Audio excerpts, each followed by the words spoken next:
Hello friends, good morning everyone. Happy independence day. আজকে সবাইকে জানাচ্ছি স্বাধীনতা দিবসের শুভেচ্ছা প্রত্যেককেই। তো আজকে হচ্ছে শুক্রবার, সবাই জানে আজকে শুক্রবার, আজকে স্বাধীনতা দিন আমাদের। তো হ্যাপি ইন্ডিপেন্ডেন্স ডে আবার বলছি। তো চলুন, দেখতে পাচ্ছেন ছেলে এখন বাজে সকাল 7টা। আমি দুধটা 1 কিলো দুধ ছানা কাটাচ্ছি খাবো বলে। আমি 9টার সময় বেরিয়ে যাব, আর ছেলে 7টার সময় বের হচ্ছে। তো 4টে খেজুর দিয়েছি, খেজুর খেয়ে চলে যাবে, আর আমি ছানাটা খাবো আর রান্না করবো এক্ষুনি। যদিও যেহেতু বাবা খাবে, সবাই আমিও খাবো, এক মুঠো খেয়ে যাবো। বা বড় ছেলে 11টা 11:30 মধ্যে চলে আসবে, সেখানে আবার খাচ্ছে বলে আমার খেজুরটাও খেয়ে চলে যায়। ওদের প্যারেড হবে আজকে আবার। তো যাই হোক, চলুন এবার লেবু কাটিনি এখনও, ছেলের এটা দিয়ে দেবো, ও খেয়ে চলে যায়, তারপর লেবু দিয়ে ছানাটা কাটাবো। অল্প একটু লেবু ছিল, সেটা দিয়েছি, দেখলাম পুরোটা হয়নি। সবাই ছানা ছানা কাটা হয়েছে কিন্তু পুরোটা কাটা হয়নি, আরও একটা লেবু কাটতে হবে। কালকে লেবু খেয়েছিলাম, হাফ ছিল, সেটাই দিয়েছি, দেখলাম পুরোটা হয়নি। তো চলুন, প্লিজ যে যেখান থেকে রয়েছে লাইক দিয়ে কন্টিনিউ করুন, আর একটু চেষ্টা করবেন ফুল ওয়াচ করার। দেখতে পাচ্ছেন আমার ছেলে এখন স্কুলের উদ্দেশ্যে বের হয়ে যাচ্ছে। তো আমাকে বললাম দাঁড়া একটু ছবি তুলে নিই, একটু ভিডিও করে নিই। ও তো খুব একটা ক্যামেরার সামনে আসতেই চায় না, তো জোর করেই বলেছি। তো সেই কারণে মুখটা ভালো করেই দাঁড়াই বললো যে মা বলছে কিছু করার নেই। তো কয়েকটা ছবি তুলে নিয়েছি, একটা ভিডিও করে নিয়েছি।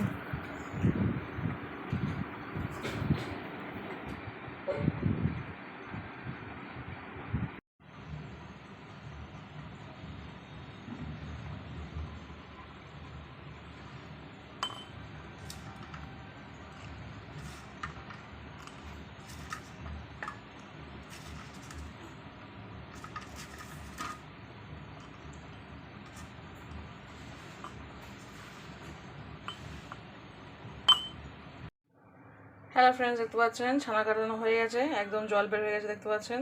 আর ওদিকে ছেলেও চলে গেছে খেজুর খেয়ে। চলুন রান্নাবান্না শুরু করে দিই এবার। হ্যালো ফ্রেন্ডস, দেখতে পাচ্ছেন দুটো বড় বড় সাইজের পেঁয়াজ আমি কুচিয়ে নিয়েছি, 4-5টা কাঁচা লঙ্কা নিয়েছি একদম গোটা, মাঝখান থেকে কাটিনি। আর এই হচ্ছে 800 গ্রাম চিকেন নিয়েছি, এই চিকেনকে আজকে কষা করবো। আর আদা রসুন জিরা মরিচ একসঙ্গে আমি হামানদিস্তে পেস্ট করে নিয়েছি দেখতে পাচ্ছেন। আজকে মিক্সচার মেশিন বা শিলে বাটিনি, আদা রসুনটা পেস্ট করে নিয়েছি। তো এই কাঁচা লঙ্কা পেঁয়াজ দিয়ে কিছুই দেবো না, একদম সিম্পলভাবে চিকেন কষা করবো। কীভাবে কষা করছে চলুন দেখাচ্ছে। প্লিজ যে যেখান থেকে দেখছেন লাইক দিয়ে কন্টিনিউ করবেন, অবশ্যই ফুল ওয়াচ করে ভিডিও দেখবেন। তো চলুন। হ্যালো ফ্রেন্ডস, দেখতে পাচ্ছেন কড়া বসে আমি তেলটা দিয়ে দিচ্ছি, সর্ষের তেল। অবশ্যই সর্ষের তেলে রান্না করলে কিন্তু টেস্ট ভালো হয় সাদা তেলের থেকেও। ভাজাভুজিটা সাদা তেল ঠিক আছে, কিন্তু রান্না কিন্তু সর্ষের তেল ভালো। তো চলুন তেলটা দিয়ে দিচ্ছি, তেলটা গরম হোক। তো চলুন তেলটা একটু গরম হয়ে গেছে, দিয়ে দিচ্ছি পেঁয়াজ। তো চলুন পেঁয়াজটাকে ভালো করে আমি লাল করে ভেজে নেবো। একদম সিম্পল ঘরোয়াভাবে রান্না করা হচ্ছে, খুব বেশি উপকরণ দিয়ে আমি রান্না করি না। আপনারা বাড়িতে একবার হলেও ট্রাই করে দেখবেন, খুব বেশি উপকরণ লাগানো রান্না করতে। তো চলুন পেঁয়াজটা গরম হয়ে যায়, ভাজা হয়ে যায়। তো দেখতেই পাচ্ছেন পেঁয়াজ আমার লালি হয়ে গেছে। এই পর্যায়ে আমি দিয়ে দেবো মাংসটাকে, দিয়ে দিচ্ছি মাংস।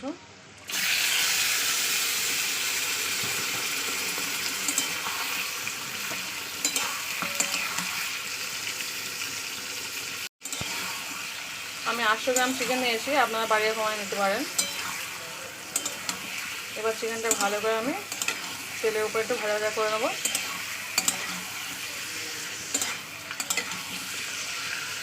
2 থেকে 3 মিনিট, বেশিক্ষণ নয়। তো দেখতে পাচ্ছেন 2 থেকে 3 মিনিট আমি মাংসটাকে ভালো করে তেলের সঙ্গে ভাজা ভাজা করে নিয়েছি। মাংস এরকম সুন্দর করে তেলের উপর ভাজা করে রান্না করলে কিন্তু চিকেনের স্বাদটা কিন্তু দ্বিগুণ বেড়ে যায়।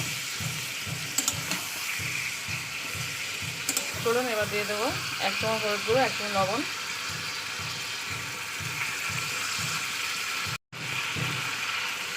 এবার এটা ভালো করে একটু কষিয়ে নেবো আবারও 2-3 মিনিট।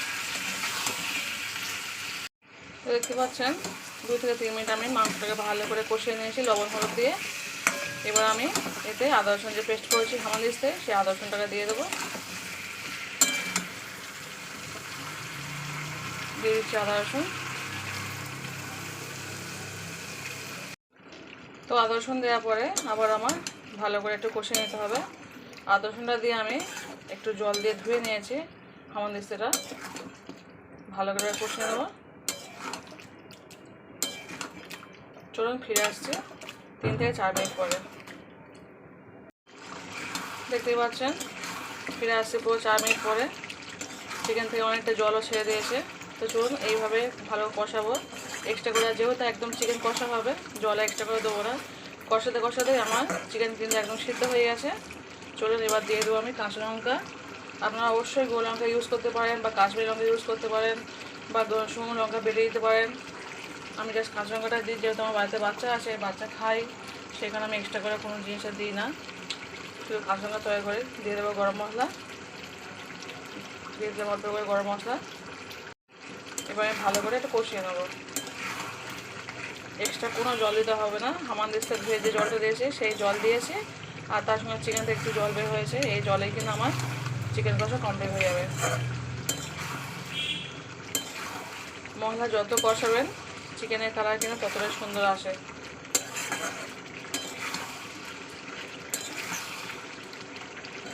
কষাতে কষাতেই আমার রান্না কমপ্লিট। এক্সট্রা করে কোনো জল দিতে হবে না। চলুন গ্যাসটাকে একটু আস্তে দিয়ে 2 থেকে 3 মিনিট একটু আমি চাপা দিয়ে রাখবো। খুব বেশিক্ষণ নয়, যেহেতু অল্প জলেই আমি কষাচ্ছি, একদম তেলের উপরে কষানোটা হচ্ছে, আর অল্প একটু জল দিয়েছি, সেখানে খুব জোর দিলে হবে না। একদম গ্যাসটাকে আস্তে দিয়ে ফিরে আসবো পুরো 5 মিনিট পরে। চাপা দিয়ে দিচ্ছে, তো দেখতে পাচ্ছেন চাপা দিয়ে এসছে, ফিরে আসছে পুরো 5 মিনিট পরে। হ্যালো ফ্রেন্ডস, দেখতে পাচ্ছেন চলে আসছি পুরো 5 মিনিট পরে। ওয়াও, দেখতে পাচ্ছেন কত সুন্দর কালারটা হয়েছে, দেখুন শুধু অসাধারণ। একদম ড্রাই কষা মাংস, একদম দেখতে পাচ্ছেন মাংস থেকে পুরো তেল ছেড়ে এসছে। মানে যতটুকু জল দিয়েছিলাম জলটা পুরো অবজার্ভ হয়ে গেছে, সিদ্ধ হয়ে গেছে, শুধু তেলটাই রয়ে গেল। দেখতে পাচ্ছেন কত সুন্দর চিকেন কষাটা। গরম গরম রুটি, লুচি, গরম গরম ভাতের সঙ্গে জাস্ট জমে যাবে। কেমন হয়েছেন অবশ্যই কিন্তু কমেন্ট করে বলবেন। যদি খুব ভালো লাগে প্লিজ বন্ধু বান্ধব আত্মীয়স্বজনের মধ্যে শেয়ার করে দেবেন, আর নিজেরাও রান্না করে খাবেন। আমি যেভাবে বলছি ওইভাবে করে খাবেন। আমি জানি সবাই রান্না করতে পারে, তবু আমি যেভাবে করলাম সেইভাবে আপনাদেরকে শেয়ার করলাম। একদম সিম্পল রেসিপি, কোনো এক্সট্রা কোনো আমি খুব বেশি মশলা দিই না, খুব অল্প তেল মশলা দিই। আমার চ্যানেলের প্রতিটা রান্না খুব অল্প তেল মশলা রান্না করা হয়, আপনারা দেখে নিতে পারেন অবশ্যই। আমি খুব বেশি তেল মশলা খাই না, খুব বেশি মশলাটা জিনিস পছন্দ করি না। খাই না নয়, মাঝে মধ্যে করি, কিন্তু বেশিরভাগ সময় আমি সিম্পলভাবে রান্না করার চেষ্টা করি।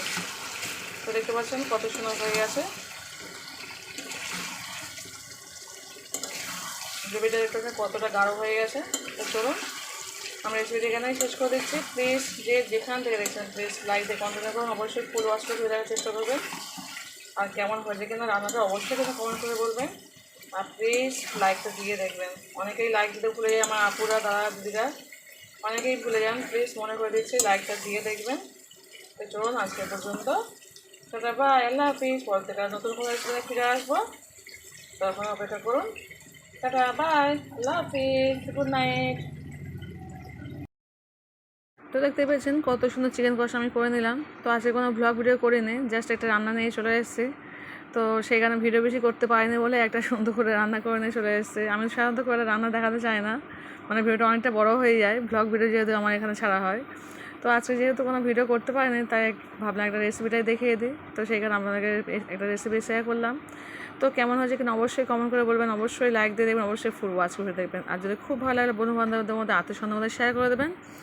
তো চলুন ভিডিও কেমন হয়েছে আর প্লাস রান্নাটা কেমন হয়েছে অবশ্যই কিন্তু কমেন্ট করে বলবেন আমার সুন্দর সুন্দর আপু, দাদা, দিদিরা। তো চলো আজকে এই পর্যন্ত, প্রত্যেকটা নতুন কোনো রেসিপি নিয়ে ফিরে আসবো, নতুন কোনো ব্লগ নিয়ে ফিরে আসবো। আজকে এই পর্যন্ত, বাই, আল্লাহ হাফিজ, গুড নাইট। ফুল ওয়াচ করা, কারণ খুব কষ্ট করে আমরা রান্না করি। রান্না করতে সহজ, কিন্তু এই যে ক্যামেরা করে রান্না করাটা সবচেয়ে কঠিন লাগে আমাদের কাছে। তো চলুন ভিডিওটা এখানে শুরু করে দিচ্ছে। আপনারা প্লিজ লাইক দিয়ে কন্টিনিউ করবেন।